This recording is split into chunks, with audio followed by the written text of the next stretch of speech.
एक पुस्तक आज प्रकाशित होत आहे. त्यापूर्वी काही त्यातले गौप्यस्फोट समोर आलेत.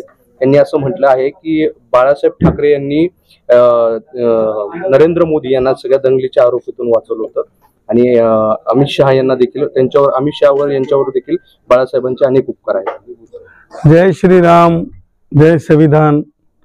छत्रपती संभाजीनगर मध्ये आपल्या सर्वांना मला बोलण्याची एक संधी उपलब्ध झालेली आहे आणि खरोखर काय नियोजित पत्रकार परिषद नव्हती, धावता दौरा होता आणि आपणाशी संवाद साधताना आनंद होत आहे. आज या पुण्यनगरीमध्ये छत्रपती संभाजीनगर इथे बँकेची मराठवाडा जी सोसायटी आहे त्या सोसायटीचा सदावर्त पॅनल आहे. त्या पॅनलच्या प्रचारार्थ धावती भेट होती आणि प्रचंड मताने कष्टकरी पुन्हा एकदा निवडून देतील असं आम्हाला नक्की खात्री आहे, कारण आम्ही तशा प्रकारचे म्हणजे आमचा जो जाहीरनामा आहे तोच आम्ही ठेवलेला आहे. आपणाला सांगू इच्छितो सगळ्यात अगोदर की सीमेवर लढलेले ज्या सैनिकांनी वीरमरण पत्करलं त्या वीरमरण पत्करलेल्या सैनिकांना खरोखर श्रद्धांजली आणि जे सैनिक लढत आहेत त्या सैनिकांना बळ मिळो असं प्रभू श्रीराम यांच्याकडे प्रार्थना. त्याचबरोबर मला आज आपणाशी संवाद साधताना सांगायचं आहे की सिंदूर की कसम ये देश कभी भी सिंदूर की कसम ये देश कभी भी इस्लामिक स्टेट नहीं बनेगा. सिंदूर की कसम ये देश कभी भी इस्लामिक स्टेट नहीं बनेगा. मौलाना मदनी सारखे किंवा डॉक्टर झाकीर नाईक सारखे विचाराचे अतिरेकी ह्या अतिरेक्यांच्या आधारावर हे देश कधी उभा राहिलेला नाही. अरे मौलाना मदनी, तुझी बुद्धी काय शेण खायला गेली का? तू हरामखोर काय बोलत आहेस? तू बोलत आहेस की 140 वर्षाचा इतिहास आहे आणि विशिष्ट समाजामुळं या देशाला स्वातंत्र्य मिळालं असा इतिहास सांगत आहेस. अरे मौलाना मदनी, एक लक्षात ठेव, 2500 वर्षापूर्वी सिद्धार्थ गौतम बुद्धांनी या देशाला आणि जगाला जे आहे शांतीचा संदेश प्रज्ञा करुणाशील दिलेला आहे. त्याचबरोबर भगवान महावीरांनी दिलेला आहे. त्याही काळामध्ये संत साधू होते, बुद्धांच्या काळात सुद्धा. त्याच्यामुळे अशा प्रकारच्या लोकांची जे मला असं वाटतंय की छत्रपती संभाजीनगरमध्ये सुद्धा अशा काही विचाराचे लोक आहेत. आपल्याच माध्यमातल्या एका पत्रकारांनी एकाचा माजी खासदाराचा इंटरव्ह्यू घेतला, त्याचं नाव इम्तियाज आहे. तो इम्तियाज बोलताना असं बोलला त्या इंटरव्ह्यूमध्ये, मला असं वाटतं पुलगामच्या नंतरची ती पहिलाच दिवस होता आणि कदाचित माध्यमातल्या त्या पत्रकाराच्या लक्षात आलं नाही की ते काय बोलला इम्तियाज असं बोलला की जग म्हणजे भारतातून जरी दहशतवाद संपला तरी जगातून संपणार नाही. इम्तियाज, तू दूधखुळा आहेस, तुझा विचार अपरिपक्व आहे. लक्षात ठेव, या देशामध्ये कोणत्याच प्रकारे कोणत्याच जातीय दहशतवाद, इस्लामिक दहशतवाद टिकू शकत नाही. आपण पाहिलं असेल की डोनाल्ड ट्रम्प मिडल ईस्टच्या दौऱ्यावर होते, तर अशा दहशतवादी विचाराच्या कारणामुळं डोनाल्ड ट्रम्पनं जे आहे चहा सुद्धा नाकारलेला होता इस्लामिक कंट्रीमध्ये. त्यामुळं हे लक्षात घेतलं पाहिजे की कोणत्याही परिस्थितीमध्ये या देशाला जे आहे, आणि मला जास्त चिंता जी आहे ते सीमावर्ती भागात लढणाऱ्या सैनिक, तर म्हणजे पाकिस्तानी लांड्यांना कशाच प्रकारे माझ्या देशाची 1 इंच सुद्धा मध्ये येऊ देणार नाहीत. परंतु गलिच्छ विचाराचे काही लोक त्यांचे म्हणजे तुम्ही पाहिलं असेल की तिथे जे म्हणजे मदरसा होता त्या मदरशामध्ये काय चालत होतं, तशाच प्रकारच्या लप्याछुप्या ऍक्टिव्हिटीज. मला असं म्हणायचंय की आपण आतापर्यंत अर्बन नेक्सलाइट पाहिले, परंतु अर्बन छुपे अतिरेकी काय आहेत का? कारण आपण प्रचंड पाकिस्तानी पाहिले. आक्षेपार्ह शब्द वापरतात. नाही, आक्षेपार्ह काहीच नाही. काय आक्षेपार्ह सांगा? पाकिस्तानी लांड्यांना 1 इंच सुद्धा मध्ये येऊ देणार नाही या हिंदुस्थानामध्ये. लांडे तर भारतीय मुसलमान कोण? भारतीय ते तुम्ही इम्तियाज जलीलला जाऊन विचारा, जेव्हा तो म्हणतो की दहशतवाद भारतातून जरी संपला तरी जगातून संपणार नाही. हो हो हो, देशभक्ती आधी बुद्धीमध्ये असेल, लक्षात ठेवा. कोणता आक्षेपार्ह सांगा? पाकिस्तानाला तुडवलं पाहिजे, दाऊद इब्राहिमला की नाही, तुम्हाला सांगतो सार्वजनिक त्याच्यावर शौचालय त्याला पुरून गाडून त्याच्यावर सार्वजनिक शौचालय बांधलं पाहिजे. मग कोणता स्पेसिफिक पाकिस्तानांना लांडे म्हणण्यामध्ये काय चुकीचं आहे ते सांगा. डंक्याची चोट पे सांगतो. कोणत्या धर्माशी रिलेटेड आहे? पाकिस्तानी जर धर्माशी रिलेटेड असेल तर जो कोणी पाकिस्तानी विचारात असेल त्यांनी इथून निघून जावं. म्हणून भारतरत्न डॉक्टर बाबासाहेब आंबेडकर पार्टिशनच्या वेळेस सुद्धा सक्त होते. असंवैधानिक बोलतात. मी असंविधानिक नाही, देशहित तुम्हाला सांगतो. ज्या वेळेस human rights versus security of the nation येत आहे, लक्षात ठेवा, human right versus security of the nation येत आहे, त्यावेळेस human rights will not prevail, security of the nation will prevail. मला सांगा मदरशामध्ये कोकणामध्ये हत्यार सापडले की नाही? मला सांगा मदरशाचा अर्थ काय? त्याच्यामुळं गुळगुळीत बोलण्यापेक्षा ही वेळ आहे. कारण सिंदूर पुसला गेलेला होता आणि सिंदूर की कसम पाकिस्तानच्या छाताडात घुसून आमच्या बलाढ्य सैनिकांनी, शिवरायांचे मावळे त्या काळचे मावळे म्हणजे आजचे हिंदुस्थानी सैनिक, भीम सैनिकांनी सगळ्या बटालियन्सनी जाऊन छातीत पाकिस्तानला कसं असतंय दहशतवाद ते छाती फोडून त्यांना त्यांची दाखवलेली. पाकिस्तान सगळ्याच मुस्लिमांबद्दल आक्षेपार्ह शब्द वापरणं योग्य आहे. कोणत्या सगळ्या तुम्ही प्रश्नाची तोडमोड करू नका. मी पाकिस्तानी लांड्यांबद्दल म्हणले. हे बोलत राहू. जर मदनी बोलत असेल तर मदनीला उत्तर देत राहू. मदनी जर एकेरी भाषेत माझ्या भारताच्या लाडक्या पंतप्रधानांबद्दल बोलत असेल तर त्याला त्याच भाषेत उत्तर दिलं जाईल. साहेब, पण त्याच सिंधू ऑपरेशन सिंधूर ज्यांनी राबवलं कर्नल सेफिया त्यांच्या विरुद्धात मध्य प्रदेशच्या मुख्यमंत्र्यांनी जातीवाचक हे केलं, वक्तव्य केलं. तुम्हाला सांगतो त्याच्या अगोदर मला त्या मध्य प्रदेशच्या सन्मान्य मुख्यमंत्र्यांबद्दल माहित नाही, परंतु मौलाना मदनी काय म्हणला जर तुम्हाला ते बघायचं असेल, त्या पाकिस्तानच्या अतिरेक्यांच्या बहिणी हे तुम्हाला त्यांचं वक्तव्य योग्य वाटतं का? मी त्यांचं वक्तव्य ऐकलेलं नाही. न ऐकलेल्या वक्तव्यावर मी बोलणार नाही. परंतु मौलाना मदनीनं जे आहे, ज्या महिला जात नसते, लक्षात ठेवा, जात नसते का नसते? फौज मध्ये गेल्याच्या नंतर हिंदुस्थानी असते. तो हिंदुस्थानी असतो फौज मध्ये गेल्याच्या नंतर. सुरुवात मौलाना मदनीनं केलेली आहे.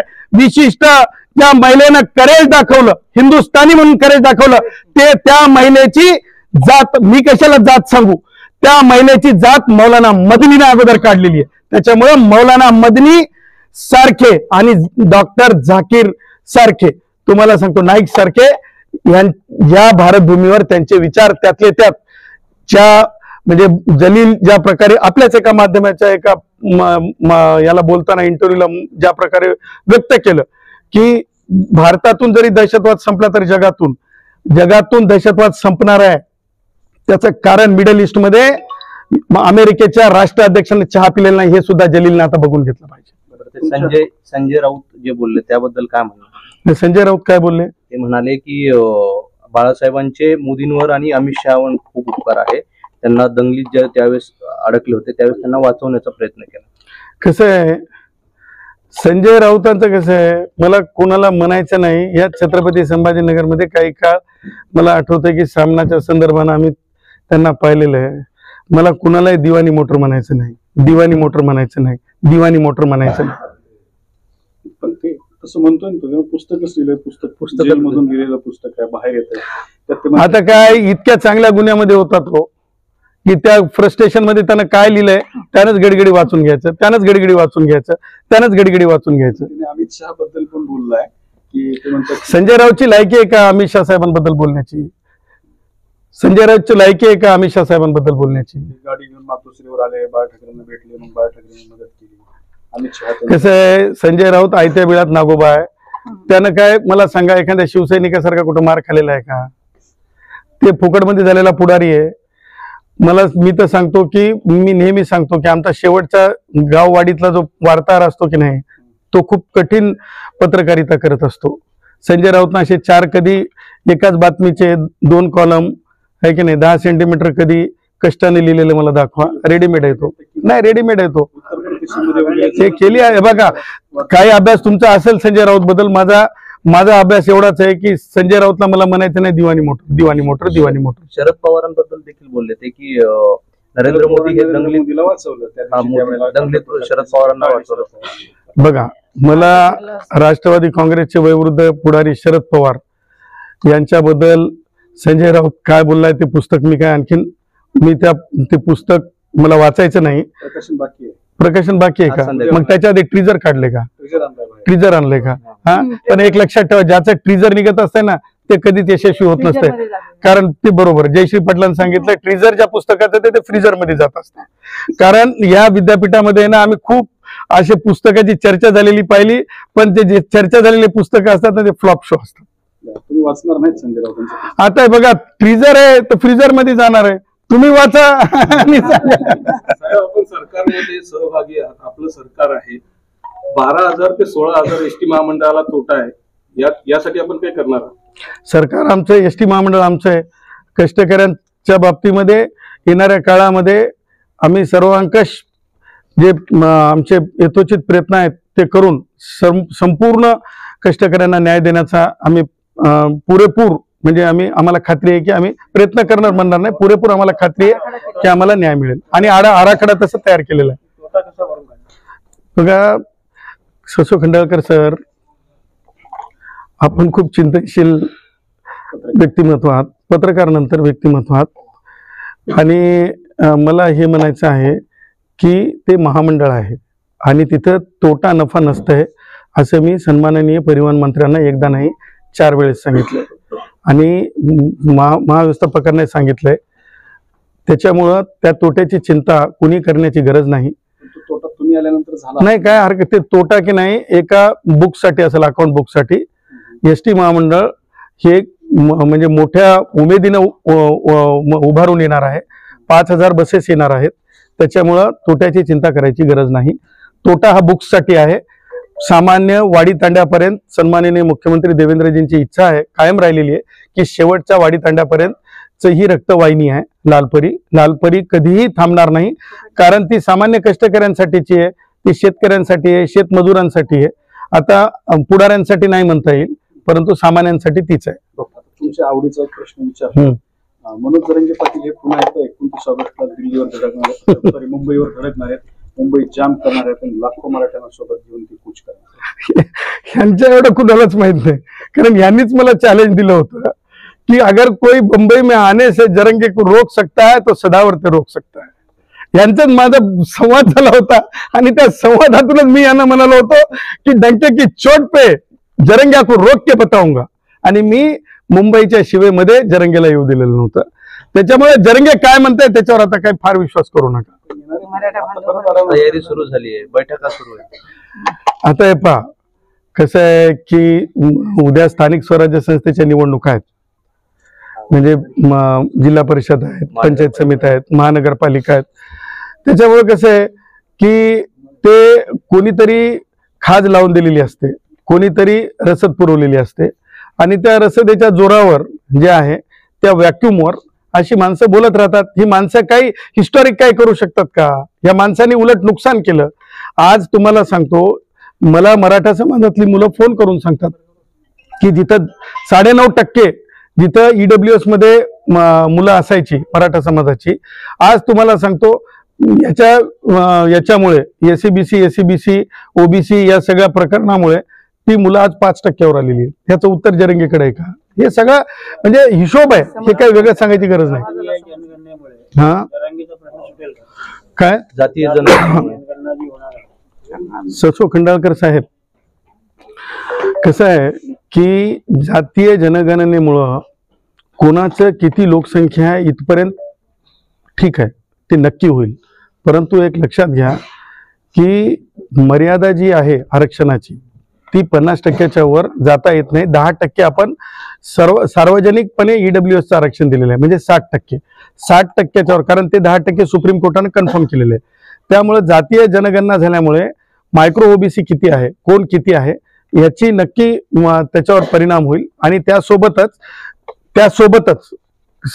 ससो मला तुम्हाला सांगावं असं वाटेल की जातीय जनगणना झाल्यानंतर जो SC आहे आणि ST आहे त्या आरक्षणामध्ये बढोती होईल, ते आरक्षण वाढेल. कारण काय झालेलं आहे तुम्हाला जर म्हणजे सांगायचंच झालं तर आपण छत्रपती संभाजीनगरमध्ये आहोत म्हणूनच सांगतो, विषयच काढला म्हणून, की माननीय मुख्य न्यायमूर्ती विद्यमान आताचे श्री गवई हे ज्यावेळेस छत्रपती संभाजीनगर बेंचला होते त्यावेळेस एका सामाजिक कार्यकर्त्याने केस टाकली होती आणि त्यावेळेस म्हणजे प्रिन्सिपली कोर्टाला हे वाटत होतं की शेड्यूल कास्टची लोकसंख्या जास्त आहे या भागामध्ये, कारण काही विषय जे आहेत जिल्हा स्तरावरले आरक्षणाचे असतात, काही राज्य स्तरावरले असतात, परंतु त्यावेळेस कोर्ट वॉज व्हेरी इनेबल की तसं केलं तर it will become a mockery of law. म्हणजे पूर्वी दिलेल्या लोकांना जे इतर लोक SCच्या जागांवर आले त्यांचं म्हणजे पुन्हा एकदा ते म्हणजे ती घडी बसू शकणार नाही. त्यामुळं मला एवढी नक्की खात्री आहे की SC STचं रिझर्वेशन वाढेल कारण लोकसंख्येप्रमाणे असल्यामुळं, आणि ओबीसीच्या रिझर्वेशनच्या बाबतीमध्ये रिझर्वेशन वाढ होणार नाही, कारण मी सत्य बोलूनच गेलो पाहिजे. फक्त मायक्रो ओबीसी किती आहे, ओबीसी किती आहे किंवा भटका विमुक्त किती आहे त्या बाबतीमध्ये मात्र नक्की आकडे सामोरे येतील. आणि त्याच अर्थानं मला सांगायचं आहे की माननीय मुख्य न्यायमूर्तींसमोर आता प्राखर्यानं 2-3 महत्वाचे मुद्दे आहेत गवई साहेबांसमोर.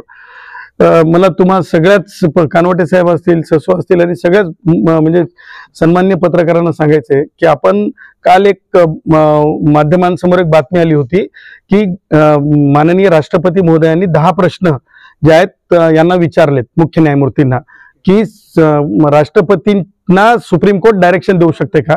मला तुम्हाला ती कॉपी सुद्धा माझ्याकडे आहे. I was the first person की मी माननीय राष्ट्रपतींना आणि माननीय पंतप्रधान कार्यालयाला लिहिलेली चिठ्ठी आहे, ती चिठ्ठी आहे माझ्याकडे, एक्नॉलेजमेंट आहे आणि सुप्रीम कोर्टाचा माझ्याशी झालेला पत्रव्यवहार आहे. तामिळनाडू सरकार विरुद्ध गव्हर्नर तामिळनाडूची केस होती, त्याच्यामध्ये डिव्हिजन बेंच सुप्रीम कोर्टनं सांगितलं होतं की राष्ट्रपती कार्यालयाने कशा प्रकारे निकाली काढावा प्रश्न. तर मुद्दा असा आहे की संविधानिक अधिकार कायदा बनवण्याचे जे पार्लमेंटचे आहेत त्याच्यामध्ये सुप्रीम कोर्टाने एंट्री करावी का नाही. त्याचबरोबर दुसरा जो यांच्यासमोर मुद्दा आहे मुख्य न्यायमूर्तींसमोर की त्यांनी जे रिझर्वेशन च्या बाबतीमध्ये जे कॅटेगरायझेशन आणलेलं आहे, आता सांगायचा मुद्दा आहे की तो एक ब्रॉडली त्यांनी विचार केला होता, परंतु इंडिजिनस क्लास जो असतो, जसं की आपल्या सर्वांना माहिती आहे, आपण सगळे ज्ञानी आहात, जर SC मध्ये जर बौद्ध SC मध्ये जर मातंग घेतला तर आपल्याला ते मातंग समोर दिसतील जे मुखेडमधून निवडून आलेले काही विशिष्ट कुटुंबातले, परंतु जे दुसरे मातंग आहेत ज्याला आपण मांग गारुडी म्हणतो तशा प्रकारचे त्या मातंगांमधले मातंग सुद्धा मागे आहेत. तसंच बौद्धांमध्ये सुद्धा अनेक जाती आहेत, आंदवन, लाडवण, सोमस. तर त्याच्यामधल्या इंडिजिनियस क्लास म्हणजे त्याला तुम्ही क्लासिफिकेशन कसं करणार.